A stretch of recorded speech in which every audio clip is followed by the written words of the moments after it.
Est-ce qu'une campagne en matière de fruits et légumes m'a marqué pendant ma carrière?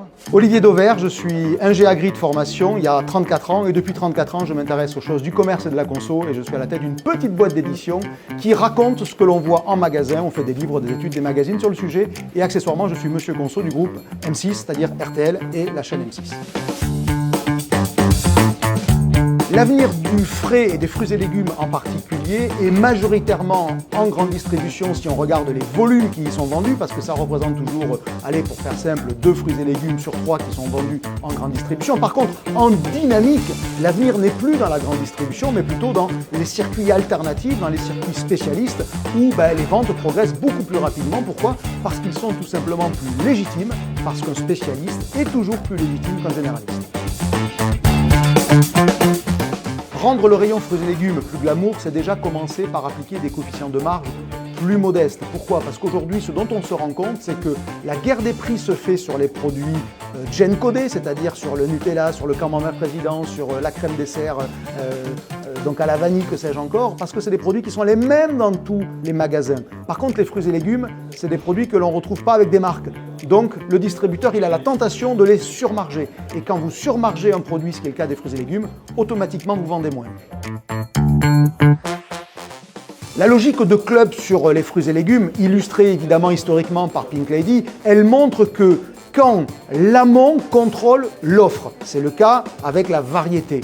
Quand l'amont crée du marketing, c'est-à-dire crée du désir pour le produit chez le consommateur, alors l'amont s'impose à l'aval. C'est-à-dire en gros, un distributeur aujourd'hui, il n'a pas le choix que de proposer de la Pink Lady dans son rayon et il n'a pas intérêt à casser le prix parce que sinon il sera peut-être moins bien servi qu'un autre. Et donc cette logique-là du club, évidemment que c'est l'avenir des fruits et légumes. Alors sans doute pas de la même manière parce que la variété ne peut pas avoir un effet sur tous les fruits et tous les légumes, mais le principe même de dire je maîtrise l'offre et je crée du désir par le marketing, bien sûr que c'est l'avenir des fruits et légumes.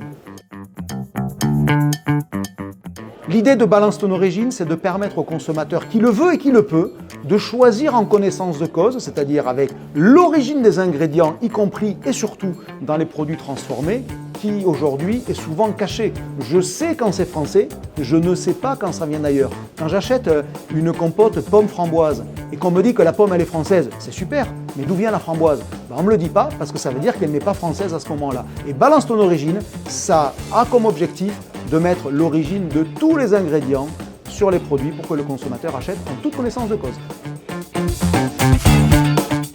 La filière fruits, elle a comme objectif et comme seul, c'est comment je peux créer un produit qui soit attendu par le conso. Aujourd'hui, on manque de rien.